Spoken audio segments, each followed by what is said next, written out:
Assalamualaikum everyone, welcome to our YouTube channel RT online classes. तो आप सभी का स्वागत है हमारे इस प्लेटफॉर्म पे। आइए आज हमारा टॉपिक क्या रहने वाला है, उर्दू क्वायत का मेन टॉपिक आज हमारा होने वाला है एप्लीकेशन यानी कि दरख्वास्त। पिछले क्लासेस में मैंने उर्दू क्वायत की मेनली टॉपिक कंप्लीट करा रखी है। जिन बच्चों ने हमारे वो सारे टॉपिक नहीं पढ़े हैं अभी तक, तो उनसे मेरी गुजारिश है कि वो हमारी और भी क्लासेस को ज्वाइन कर ले और वॉच कर ले, ठीक है ना। क्योंकि यार मैंने उर्दू क्वायत के ऐसे मेन टॉपिक जो होते हैं वो मैंने करा रखी है। और आज का टॉपिक हमारा क्या होने वाला है, दरख्वास्त यानी कि लेटर, आवेदन पत्र हम लोग कैसे लिखेंगे।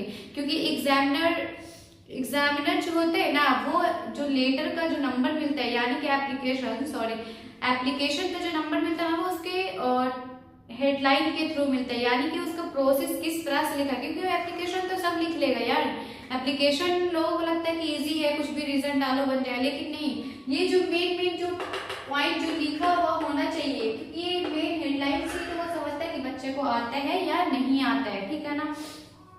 तो हमें इसी टॉपिक को समझना है कि भाई हमें कहाँ पर किस वर्ड का यूज करना है। एप्लीकेशन मानो तो मेरे अकॉर्डिंग बहुत इजी है, क्योंकि एप्लीकेशन अगर एक टॉपिक पर लिखने आ गया तो उसी से रिलेटेड और भी टॉपिक पे, चाहे एग्जाम में किसी भी टॉपिक से मिल जाए, आप लोग इजिली बना लोगे। लेकिन किसी एक टॉपिक पर कमांड हो तभी तो बना पाओगे। तो उसी पे आज हम लोग बात करने वाले हैं कि एप्लीकेशन कैसे लिखे, उसके क्या क्या तरीके को फॉलो करेंगे तो हमें full out of full marks हमें गेन होगा, मतलब कि वो एक भी नंबर नहीं कटेगा, ठीक है ना। तो चलिए मैं स्टार्ट करती हूँ, लेट्स गो। तो सबसे पहले हम लोग क्या लिखेंगे, दरख्वास्त। आप लोगों को पता ही होगा एप्लीकेशन, ठीक है ना, चाहे वो किसी भी टॉपिक पे हो, चाहे वो बीमार के लिए बोलो या फिर छुट्टी के लिए बोलो या फिर कहीं घूमने जाने की छुट्टी मांगो, ये सब आप लोग मेनली जानते होंगे। तो सबसे पहले हमें क्या लिखना है, बाखिदमत जनाब प्रिंसिपल साहब, ठीक है ना।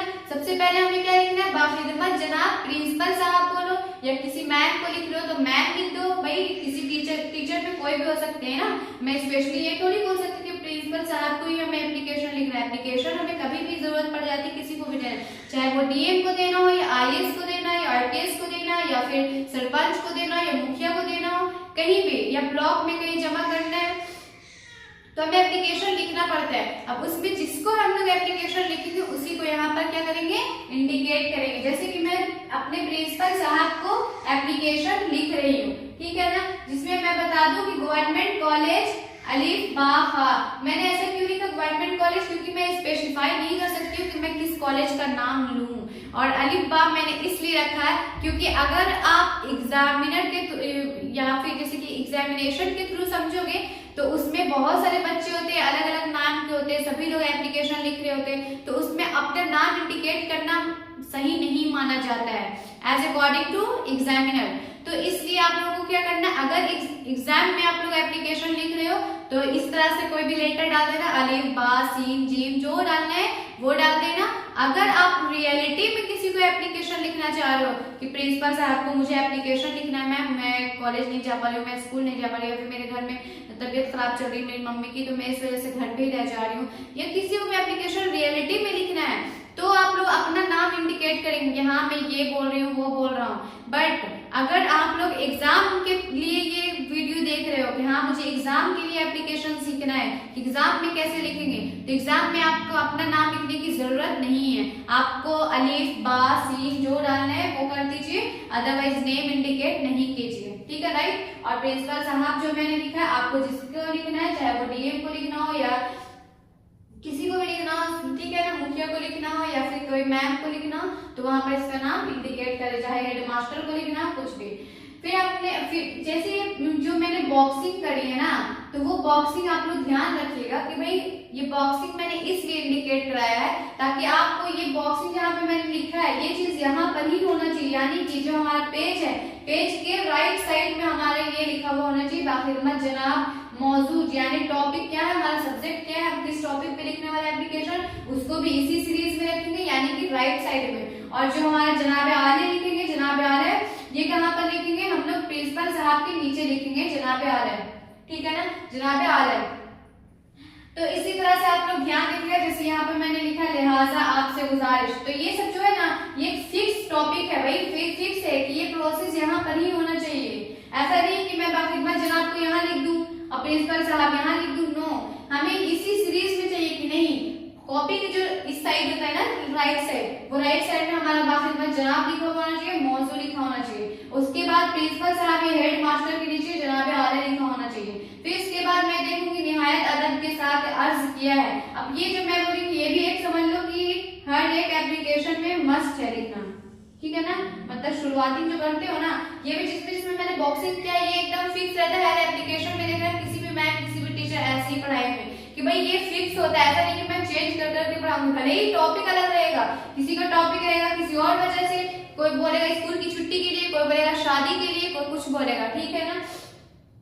तो यहाँ पर मैं बता दूं कि जैसे निहायत अदब के साथ, ये मैंने कहाँ पे लिखा है, मौजू के जस्ट नीचे, यानी कि राइट साइड में, पेज की राइट साइड में हमें लिखना है निहायत अदब के साथ, ठीक है ना। चलिए इतना समझ में आ चुका होगा। और देखिए यहाँ पर लिहाजा आपसे गुजारिश है, ये कहाँ पर लिखना है, जनाब आला के नीचे लिखना है, यानी कि जहाँ पर जनाब आला होगा उसी के जस्ट नीचे अगर हम लोग देखेंगे तो लिहाजा आपसे गुजारिश, ये प्रोसेस यहाँ पर नहीं होना चाहिए, ऐसा नहीं कि यहाँ पर लिख दोगे, ये एक रूल होता है, ठीक है ना, एक रूल होता है कि भाई एप्लीकेशन लिखने का एक रूल होता है, जैसे मजमून लिखने का भी बहुत से तरीके होते हैं किस तरह से कैसे लिखना है।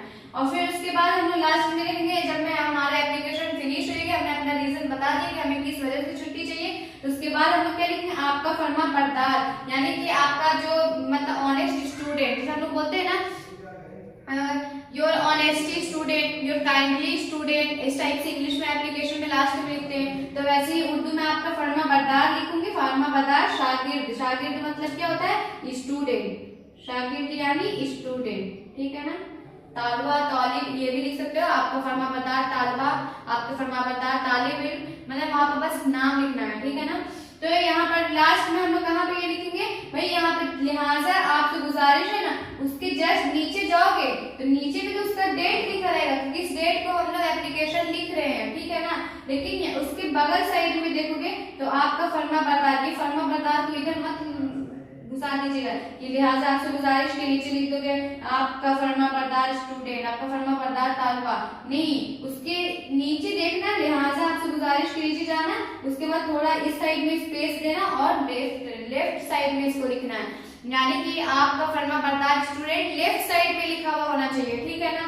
चलिए इतना आप लोग आगे समझ में आ गया होगा रूल। इसी तरह से आप बात प्रैक्टिस करोगे ना, देख देख कर लिखने के तो हो जाएगा आपको प्रैक्टिस मास्ट। तो इस गवर्नमेंट कॉलेज हमने लिख दिया स्कूल की छुट्टी से ताल्लुक, मैंने टॉपिक क्या रखा है, स्कूल से छुट्टी की ताल्लुक। आप लोग देते गर्मी की छुट्टी में या फिर नानी के घर घूमने जा रहे हो उसके ताल्लुक से, या फिर आप बोल देते कि मेरे पापा बीमार है उसके ताल्लुक से आप छुट्टी मांग रहे हो, यानी कि किसी भी टॉपिक से आप उठा सकते हैं। या फिर फी माफ करवाने के लिए आपको अगर छुट्टी चाहिए तो उस फी माफ कराने के लिए, टॉपिक कुछ भी हो सकते हैं लेकिन प्रोसेस यही रहेगा, रूल यही रहेगा।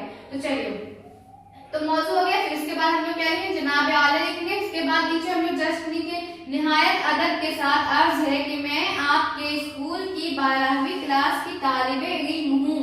यहाँ पर बोला जा रहा है कि भाई हमें बताना ना सर को कि भाई मैं आपकी ही स्कूल की स्टूडेंट हूँ। कौन सी क्लास की, तो 12th क्लास के। भाई बताएंगे तो सर को पता कैसे चलेगा कि कौन सी क्लास के बच्चे छुट्टी मांग रहे हैं। तो हमें बताना जरूरी है, अपने बारे में कुछ इंट्रोड्यूस कराना जरूरी है। तो एप्लीकेशन में हमें बताना पड़ता है कि मैं आपके स्कूल की, आप स्कूल का नाम भी लिख सकते हो, लेकिन अगर एग्जाम के पैटर्न से देखा जाए तो स्कूल का नाम इतना जरूरी नहीं होता है। लेकिन अगर आप रियलिटी में कहीं स्कूल में हेड मास्टर को दे रहे हो एप्लीकेशन लिख के, तो लिख देना कि मैं इस स्कूल की तालिबे इल्म हूँ, मैं इस स्कूल की तालिबा हूँ, ठीक है ना।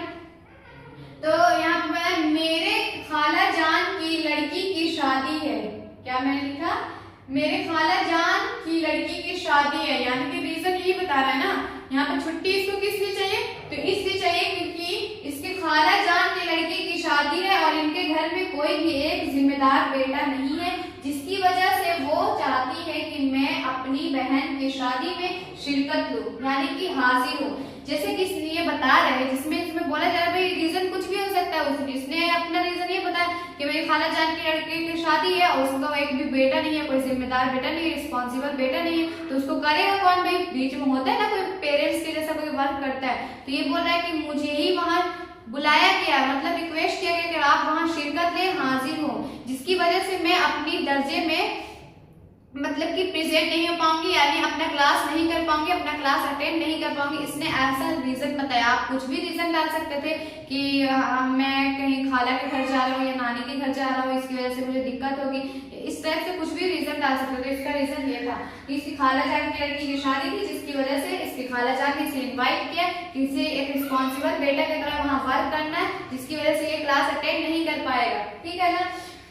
यही वजह है कि मैं अपने दर्जे में हासिल नहीं हो सकूंगा। यही रीजन है कि अपने दर्जे में हासिल नहीं हो सकूंगा। लिहाजा आपसे गुजारिश है मेरी ये है कि आप मेरी छुट्टी कबूल करें और शुक्रिया का मौका अता फरमाएं। ये बोल रहे भाई हमारी ये छुट्टी कबूल कीजिए और हमें शुक्रिया का मौका अता फरमाएं, यानी कि मैं आपका शुक्रगुजार बनना चाहता हूँ या आपका शुक्रगुजार हूँ। अगर आप हमारी छुट्टी कबूल करेंगे तो मैं आपका हमेशा की शुक्रगुजार रहूंगा अगर ये मेरी छुट्टी कबूल की जाएगी। तो इसने ये बोला है। फिर उसके बाद हम लोग जस्ट नीचे क्या लिखेंगे, लेफ्ट साइड में आपका फरमा बरदार शाकिर यानी योर काइंडली स्टूडेंट। लास्ट में इंग्लिश में हम लोग ऐसे ही लिखते हैं ना, तो ये उर्दू में क्या लिखेंगे, आपका फरमा बरदार शाकिर। यहाँ पर नाम अगर आप रिलेटिव में किसी टीचर को लिख रहे हो, हेड मास्टर को लिख रहे हो, जैसे कि सच में स्कूल में हमें देना है एप्लीकेशन, तो वहाँ पर अपना नाम लिख देंगे। अगर हमें एग्जाम के थ्रू लिखना है कि नहीं मैं एग्जामिनर को दिखाना चाह रहा हूँ, मैं एग्जाम में लिख रहा हूँ ये एप्लीकेशन, तो वहाँ पर किसी नाम को इंडिकेट करने की जरूरत नहीं। अलिफ बा खा दाल जो रखने हैं वो रखें। दर्जे में क्या रखेंगे, 12वीं। मैं कौन से दर्जे की स्टूडेंट हूँ, तो 12वीं दर्जे की स्टूडेंट यानी क्लास। तो दर्जा में 12th हो गया। रोल नंबर हमारा क्या हो जाएगा, रोल नंबर हमारा 51 है। कुछ भी रोल नंबर आप डालिए, कुछ भी ABCD डाल दो। यहाँ पर मेरे को जरूरी नहीं है कि मैं दर्जा ये एग्जाम के थ्रू देखा जाए, तो क्लास में आप ABCD लिख दो। मेरा तो मार्कर ही नहीं चल रहा है। ABCD ये हमारा क्लास हो गया। रोल नंबर की बात की जाए तो XYZ हो जाएगा। ठीक है ना। इस तरह से आप लोग एग्जाम में लिखेंगे। लेकिन अगर सच में किसी टीचर को आप एप्लीकेशन लिख रहे हो तो आपने सब चीज रियलिटी बताना, ये नहीं कि ABCD नाम डाल देना। सच में सर को देने जा रहे हो, आप अपना नाम ही नहीं बता रहे हो, आपका रोल नंबर ABCD कर दियो, XYZ कर दियो, तो टीचर को समझ में हमारे एक थप्पड़ की किसने तुम्हें एप्लीकेशन सिखा दिया यार, समझ में नहीं आ रहा किसको लिखे हो। तो इसलिए याद रखिए एग्जामिनर के लिए हम ये सब बताए कि आपको अपना नाम नहीं बताना है कि मैं कौन सी स्टूडेंट हूँ, आपका रोल नंबर नहीं बताना है, बस उसमें इंडिकेट कर देना ABCD अलिफ बा और XYZ। लेकिन आप सच में किसी का एप्लीकेशन लिख रहे हो कि मुझे जाकर ब्लॉक में ये एप्लीकेशन जमा करना है या मुझे सर को देना है, तो फिर आप अपना नाम और एड्रेस भी लिख सकते हो, स्कूल का नाम भी लिख सकते हो। आई होप इतना एप्लीकेशन आप लोग को समझ में आ गया। अगर आ गया होगा तो आप हमें कमेंट में जरूर बताएं कि आपको ये एप्लीकेशन समझ में आया या नहीं आया, या और भी अच्छे तरीके से मैं समझाने की कोशिश करूंगी। अगर आप हमें बताएंगे कि हमारे अंदर क्या फॉल्ट है, मैं और अच्छा इंप्रूवमेंट करने की कोशिश करूंगी। अगर वीडियो क्वालिटी अच्छी नहीं आ गई तो आप अपनी मोबाइल की क्वालिटी सही कर लें, यानी कि उसमें सेटिंग में क्वालिटी का जो ऑप्शन होता है उसमें 720 पे जो हाईएस्ट क्वालिटी दिया हुआ है ना, उसमें जाकर क्लिक करके आप उसमें देखोगे थोड़ा क्लियर दिखेगा। ठीक है ना। तो चलिए आज मैं अपनी ये क्लास फिनिश करती हूँ। नेक्स्ट क्लास में मैं आपको मजमून के बारे में बताऊंगी कि मजमून कैसे लिखेंगे, और भी बहुत सारे ऐसे टॉपिक है जो मैंने नहीं पढ़ाया अभी, तो उनको भी इंशाअल्लाह ताला नेक्स्ट क्लासेस में जरूर बताया जाएगा। आप लोग हमारे चैनल सब्सक्राइब नहीं किए हैं तो प्लीज सब्सक्राइब कर लें ताकि मेरी हर एक वीडियो का लाभ आप उठा सको, बेनिफिट उठा सको। तो चलिए बाय बाय, अल्लाह हाफिज, टेक केयर।